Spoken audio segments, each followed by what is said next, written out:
Привет! Ты на канале Супер Арбалет, и в данном видео мы тебе расскажем про 3 традиционных лука, а именно Oak Ridge Black Sada, Rajim Taiga и Samik SKB. В рамках сегодняшнего видео мы расскажем и покажем, как собирать, разбирать лук, как его настраивать, и покажем технику стрельбы, в том числе и с релиза. В этом нам поможет наш гость Василий. Приветствую, друзья!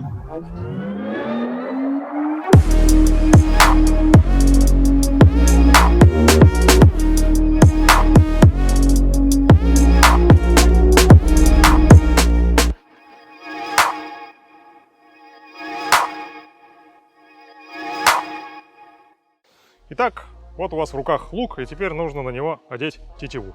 Способов много, остановимся на самых простых. Итак, смотрите, все очевидно. Когда мы надеваем тетиву, нам нужно сделать так, чтобы сымитировать работу лука. Поэтому упираемся здесь, а сгибаем плечи. Способ первый. Упираем нижнее или верхнее, без разницы, плечо в ногу. Упираемся бедром в рукоятку и, как бы присаживаясь на лук, сгибаем оба плеча одновременно. За этим следим строго. Можно взять лук сюда чуть-чуть повыше. Но здесь опять важно контролировать, чтобы мы упирались четко в рукоятку. Да? Главная ошибка является то, что люди иногда сгибают только одно плечо, что может привести к поломке. Итак, цепляем здесь, упираемся в рукоять и готово. В принципе, можно стрелять и так. Но если хочется результата, лучше все-таки немного лук настроить. Хоп. Итак, что здесь нужно сделать в первую очередь? Rajim Taiga имеет вырез под стрелу, поэтому сюда нам нужно приклеить полочку. Также здесь на тетиве нам нужно отметить место, куда мы будем заряжать стрелу. Седло. Так, полочки бывают разные. У нас есть такая. Не совсем подходит, достаточно большая, поэтому мы сделаем из нее две. Будет одна в запас. Эта часть у нас клеится вот здесь вот на боковую сторону, чтобы защищать лук. Эта часть у нас клеится вот сюда на саму полку. Приступим. Начинаем всегда с боковой. Аккуратненько делим пополам. Так, эта часть у нас будет сюда. И эту также пополам. Эта часть сюда. Так как здесь полка немного закругляется, здесь мы также делаем небольшой полукруглый вырез на глаз. Просто чтобы лучше прилегало.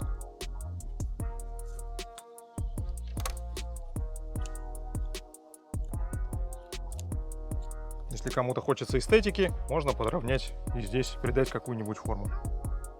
Но не обязательно. На характеристики лука это никак не повлияет.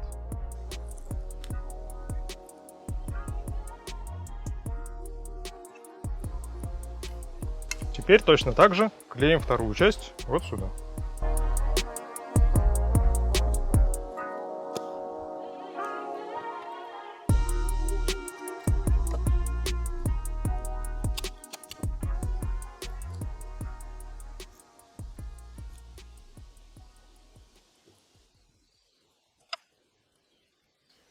Полочка готова. Теперь седло. Итак, с седлом есть нюансы. Можно, конечно, просто так его примерно на глаз отметить вот примерно напротив полочки. Да? Но все-таки лучше использовать какие-нибудь инструменты. Если у вас есть специальная линейка, хорошо. Если нет, достаточно простого угольника. Нам нужно просто узнать, где на тетиве то место, которое у нас находится вот здесь вот напротив полки. В случае со специальной линейкой просто защелкиваем ее на тетиве.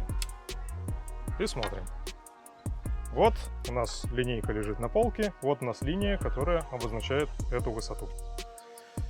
От нее нам нужно отступить вверх. И вот здесь начинается самое интересное.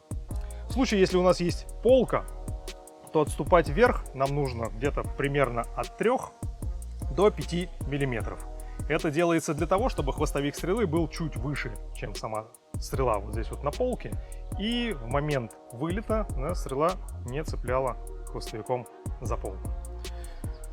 Вот. В случае, когда полки нет, седло настраивается немного по-другому, но мы этого коснемся, когда будем настраивать два других лука. Итак, седло можно делать из разных вещей. Есть вот такие металлические зажимы. Можно использовать какую-нибудь обмоточную нитку, можно использовать простую хлопчатобумажную нитку. Это на ваш выбор. Нитка может быть толстой, нитка может быть тонкой, как вам удобно. Нам нужно просто отметить место, куда мы будем заряжать стрелу. Отметки могут быть две, которые ограничивают стрелу на тетиве, чтобы она не ездила у нас вверх-вниз. Отметка может быть одна. Если мы делаем одну отметку, то мы ее ставим всегда сверху, над стрелой. Итак, начнем с двух отметок. Для начала всегда делаем нижнюю отметку. Ой. Отматываем некоторое количество нитки. Рекомендую капельку клея всегда под, для того, чтобы седло у нас потом не ездило вверх-вниз по тетиве, чтобы всегда оставалось в одном и том же месте. Так. Оп. Способ, которым будете завязывать нитку, тоже не важен. Можете вязать узелки, можете просто ее наматывать, разницы нет никакой. Нам нужна просто отметка, которая будет хорошо видна на тетиве и не будет никуда у нас сползать. Итак, вот у нас 0, вот мы отступили чуть-чуть вверх, линейку мы теперь можем снять и просто мотаем. Все, сверху опять капельку клея. Все, первая часть готова. Ширина седла зависит от того, какими стрелами мы будем стрелять. Поэтому просто берем стрелу, которой мы будем стрелять. Вот, одеваем хвостовик на тетиву. И это даст нам возможность намотать в нужном месте вторую отметку. После того, как сделал несколько витков, стрелу можно снять. Так будет удобнее. Вот теперь все готово для того, чтобы начать стрелять. Итак, на этом луке у нас нет полки, поэтому мы просто отмечаем чем-либо то место, где у нас будет стрела. Ну, в данном случае изолентой. И теперь от этого места, точно так же, как мы делали в предыдущем случае, отмеряем необходимую высоту и устанавливаем седло. Мы поставим одну отметку. Поэтому отмеряем 4-5 мм, прикладываем хвостовик, смотрим, какая отметка будет у нас совпадать с верхом нашего седла.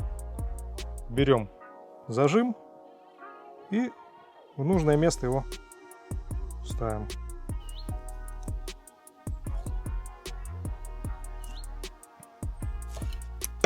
Готово.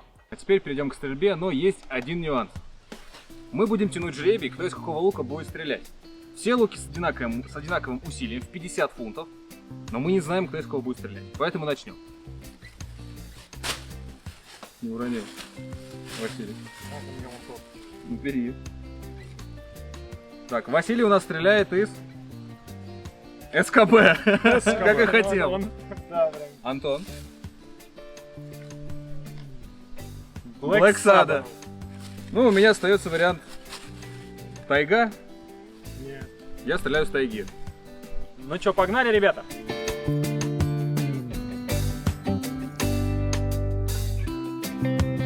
Перед тем, как начать стрелять, пару слов о технике стрельбы.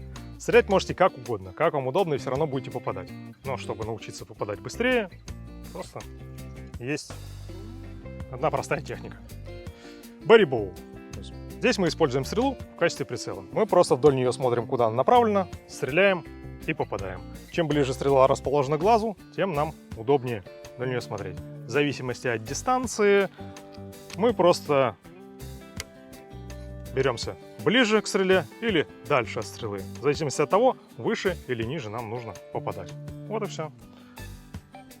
Рекомендую начинать с 10 метров, не дальше. Просто для того, чтобы почувствовать, как ваш лук работает, как куда он попадает. Поехали. Лук СКБ настоящий корейский, потому что разработан корейской фирмой. Это современная вариация на тему традиционных луков, вобравшая в себя современные технологии. В основу формы заложена традиция и компьютерное моделирование. Компания Samik долгое время специализировалась на производстве музыкальных инструментов, поэтому и лук у них получился как произведение искусства. Длина СКБ составляет 50 корейских дюймов, которые, как и корейские фунты, несколько отличаются от стандартных. Основу составляет удачная компоновка древесины ореха, березы и бука. И все это упаковано в пакеты стеклоламината. Такое сочетание делает лук очень легким по весу, плавным по натяжению и очень стабильным и надежным в стрельбе. Легкий, тонкий, изящный. Стрелять из СКБ приятно и удобно. Лук идеально подойдет и девушке, и новичку. Подходит как для пешей, так и для конной стрельбы. Одинаково удобен для стрельбы как с правой, так и с левой руки. Имеет большую длину растяжки до 30 дюймов и широкий диапазон усилий по натяжению от 25 до 55 фунтов. Дуги лука имеют двойной изгиб и работают практически по всей длине, что делает растяжение лука очень мягким. Лук с завода имеет кожаную отделку рукоятки и тетиву из докрона. Ну, теперь настала моя очередь стрелять из Rajim Taiga. Я стрелок так себе, но я постараюсь, честно постараюсь. Традиционный лук от итальянской компании Rajim, модель Taiga. Размер лука составляет 48 дюймов. Существует несколько вариантов силы натяжения. От 15 до 50 фунтов с шагом в 5 фунтов. Благодаря размеру и диапазону усилия он будет хорошим вариантом для всей семьи, от мала до велика. Лук имеет две ориентации, только для правши и только для левши. Он не универсален, как Samik SKB или Oak Ridge Black Sada. Обязательным аксессуаром будет ворсистая полочка, которая устанавливается на специальное место на рукояти лука. Плечи лука изготовлены из высокотехнологичных материалов, фибергласа и полимера. Сердцевина плечей и рукояти выполнена из красного дерева. Лук Oak Ridge Black Sada подходит как для стендовой стрельбы, так и для стрельбы с лошадью. Изготовлен европейской компанией. Она зарекомендовала себя как надежный производитель традиционных луков высокого качества. До недавнего времени подобные луки выпускались с длиной либо 48, либо 50 дюймов. Но компания Oak Ridge сделала традиционный лук 52 дюйма, что позволяет стрелять комфортно людям высокого роста. Black Sada – это красивый деревянный лук с великолепными вставками из разноцветных сортов дерева в рукояти. Плечи выполнены из дерева и покрыты черным ламинатом. Данный лук является универсальным как для правши, так и для левши. Сила натяжения от 25 до 55 фунтов с шагом в 5 дюймов.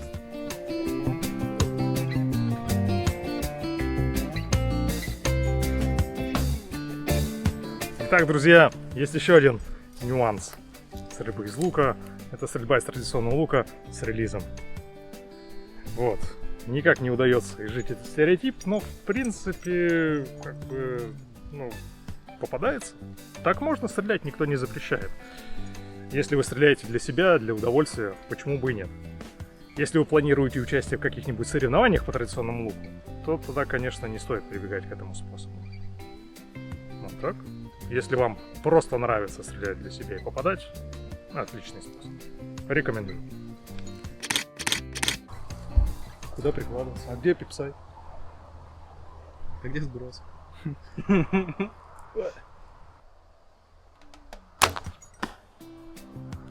Не, на самом деле, ребят, хрень какая-то полная. Я не знаю, зачем люди хотят стрелять релизом из традиционного лука. Либо крестик снимите, либо трусы наденьте. Тут одно из двух.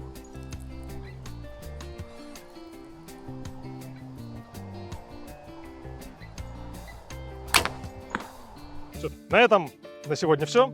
Надеемся, что вам понравился наш обзор. Мы старались сделать этот обзор таким быстрым, но интересным. На этом все. Спасибо. Подписывайтесь, ставьте лайки. Огромное спасибо Василию. Огромное спасибо Антону. Мы будем всегда рядом с вами. Всего доброго.